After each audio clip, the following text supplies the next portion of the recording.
리버풀이 24-25 시즌 프리미어리그에서 우승하면서 챔피언의 자리에 올랐습니다. 우선 정말 축하드리고요.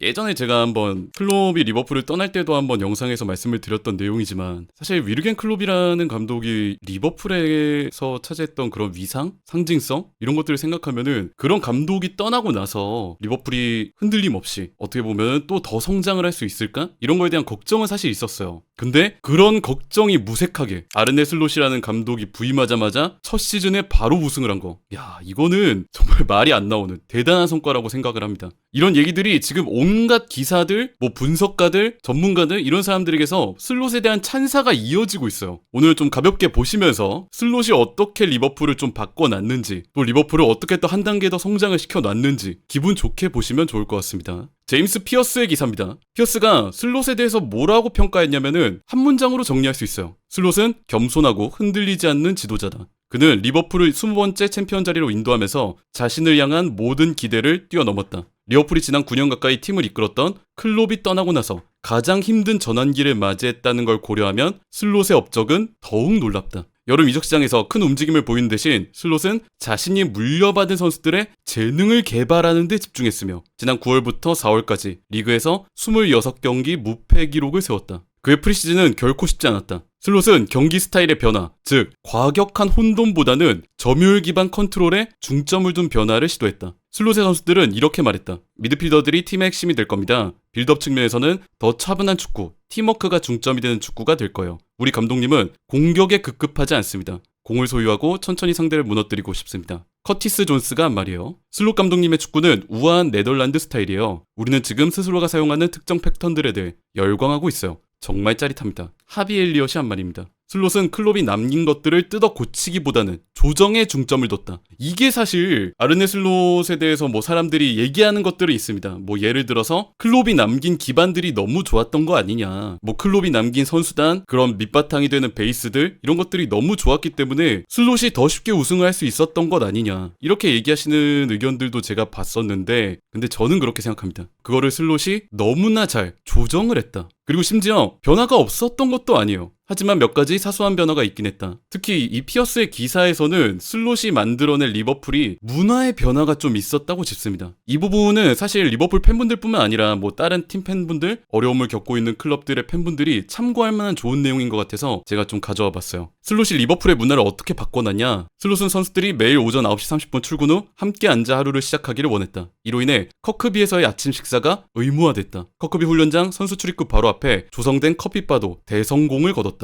이 커피바는 선수들이 모여 친목을 다지는 장소로 빠르게 자리를 잡았다. 선수들은 훈련 전후에 커피바에 모여 소통하면서 동료애와 단결심을 고취했으며 클럽의 소셜미디어 채널에 업로드되는 콘텐츠들도 이곳에서 주로 촬영됐다. 살라와 소보슬라이는 이곳의 커피를 즐기는 단골이 됐다. 시즌 초반 선수들은 문화 충격을 받았다. 이 문화라는 표현이 계속 나오는 게 인상 깊은데 어떤 문화 충격을 받았냐? 커크비에서 개인 및 팀회의에 참석하라는 요청이 너무 많았기 때문이다. 교사 출신인 부모의 아들로 자란 슬롯은 무엇보다도 교육을 자신의 사명으로 삼았다. 경기와 각 훈련 세션에 대한 정기적인 피드백이 제공됐는데 이전에는 경험하지 못했던 세심한 부분까지 짚어주는 수준이었다. 이전 클롭이 팀 전체의 움직임에 대해 접근했던 반면 슬롯은 개인에 대한 훈련 접근을 매우 중요하게 생각했다. 이게 클롭이랑 가장 큰 차이점이 아니었나 싶어요. 여기 보여주는 이런 문화에 대한 측면들, 예를 들어 이제 클롭 같은 경우에는 팀 전체의 전술, 개겐 프레싱을 쓰든 점유율 중심으로 옮겨가든 그런 팀 전체가 움직이는 시스템에 많이 주목을 했다고 하면은 슬롯은 물론 그런 것도 있습니다. 클롭이 베이스가 되는 것들을 잘 자리에 잡고 나갔기 때문에 그런 것도 있었겠지만 슬롯 같은 경우에는 뭐에 많이 중점을 뒀냐? 개인에 대한 훈련 접근을 매우 중요하게 생각했다. 그러면서 나왔던 게 이런 문화들이죠. 매일 아침 9시 30분에 출근하면은 같이 밥을 먹자. 그리고 커피바에 앉아서 얘기도 많이 하자. 그리고 이런 자리들에서 오늘 네가 보여준 훈련 모습이 어떤 게 좀 더 부족한 것 같아. 조금 더 뭘 개발하면 좋을 것 같아. 너가 어떤 움직임을 취하면은 우리 시스템에 어떤 도움을 줄 수 있을 것 같아. 이런 세심한 부분까지 짚어주는 정기적인 피드백이 제공됐다.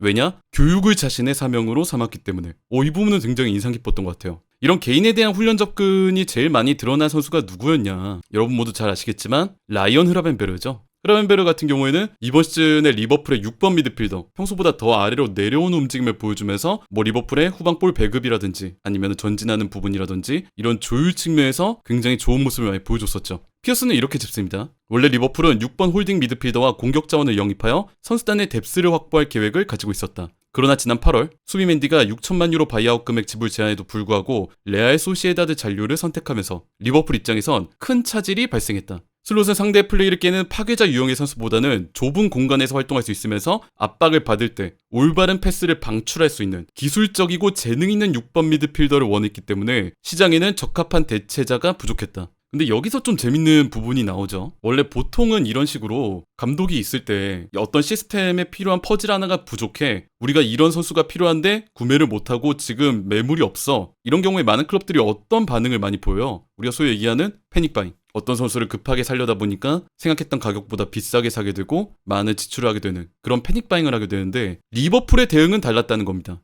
휴즈와 슬롯은 패닉바잉을 할 필요가 없다는데 동의했다. 그러면서 마누엘 우가르테 영입 제안도 있었지만 그들은 우가르테에게 관심이 없었고 그는 맨유로 이적했다. 그럼 6번 미드필더를 못 샀어. 필요한 선수가 없어. 이때 슬롯이 어떤 해결책을 내놨느냐. 아까 뭐라고 얘기했습니까? 개인에 대한 중점을 맞추고 이 선수를 어떻게 개발할 수 있을지, 이 선수의 재능을 어떻게 더 일깨울 수 있을지, 내가 더 좋게 써먹을 수 있는 방법이 없을지, 이런 개인에 대한 훈련 측면에서 슬롯이 많이 공부하고 접근한다고 했잖아요. 그 측면에서 나온 해결책이 누구였냐? 슬롯의 해결책은 라이언 흐라벤베르였다. 그는 흐라벤베르가 아약스 시절 6번 포지션에서도 활약했던 걸 기억하고 있었고 그를 더 낮은 위치에서 뛸 수 있도록 하면서 믿음을 보여줬다. 리버풀 팬분들이라면 너무 잘 아는 사실이겠지만은 이번 시즌에 가장 큰 변화를 보여줬던 선수 중에 하나가 이 흐라벤베르죠. 평소보다 더 낮은 자리, 6번 홀딩 미드필더 자리를 수행을 하면서 슬롯이 얘기하는 6번의 역할, 압박을 받았을 때 이 압박에 흔들리지 않고 볼을 뿌려줄 수 있고 전진시킬 수 있고 후방에서의 빌드업 조율을 맡을 수 있는 선수. 그리고 때로는 위에 있는 맥칼리스터, 소보슬라이 이런 선수들과 자유자재로 스위칭 플레이를 가져가면서 때로는 맥칼리스터가 아래로 떨어지면서 흐라벤베르가 올라가고 아니면 흐라벤베르가 아래에 있으면서 맥칼리스터랑 도미닉 소보슬라이가 전진하는 이 3미들의 유연한 운용. 슬롯이 원하는 이 시스템이 흐라벤베르의 새로운 개발에서 나왔다는 데는 이견의 여지가 없는 것 같습니다.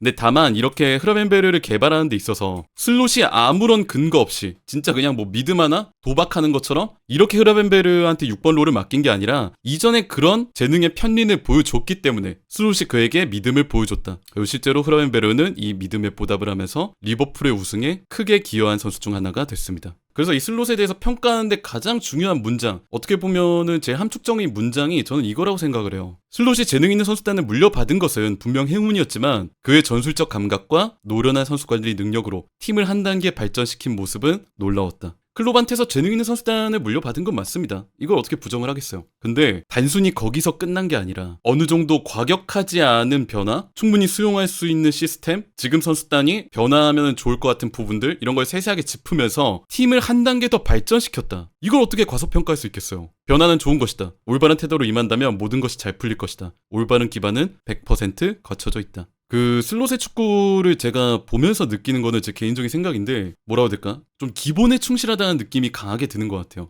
다른 전술가적 감독들 여러분 계시겠지만은 그런 감독들하고 비교를 했을 때 가끔씩은 그렇잖아요. 좀 납득이 안 될 수도 있는 좀 과격한 시스템 변화, 전술 변화 이런 것들을 보여주는 감독들도 있는데 제가 이번 시즌 리버풀의 축구를 보면서 슬롯의 축구를 보면서 느꼈던 건 뭐냐면은 현대 축구에 필요한 덕목들을 딱딱 갖추고 있으면서 그 기본적인 시스템에 충실한 감독 이런 느낌이 굉장히 많이 들었던 것 같아요.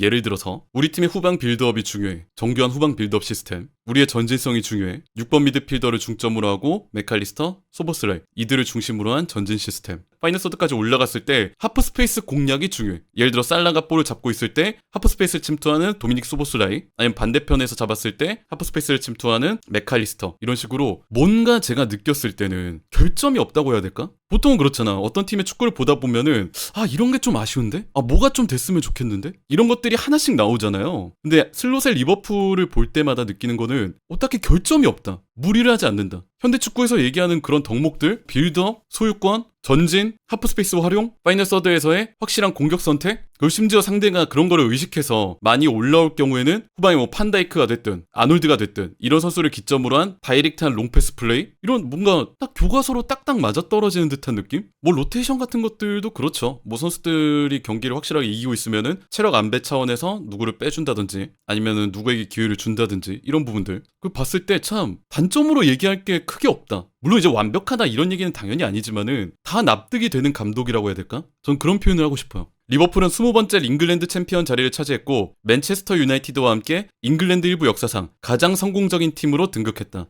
토트넘전 우도기의 자책골 이후 5대1로 앞서 나가자 관중석에서 붉은 풍선이 날아올랐고 안필드 곳곳에서는 챔피언이라는 함성이 터져나왔다. 리버풀의 우승 파티는 맨체스터 시티의 우승 행진을 종료시켰다. 이들의 파티는 쉽게 끝나지 않을 것이다.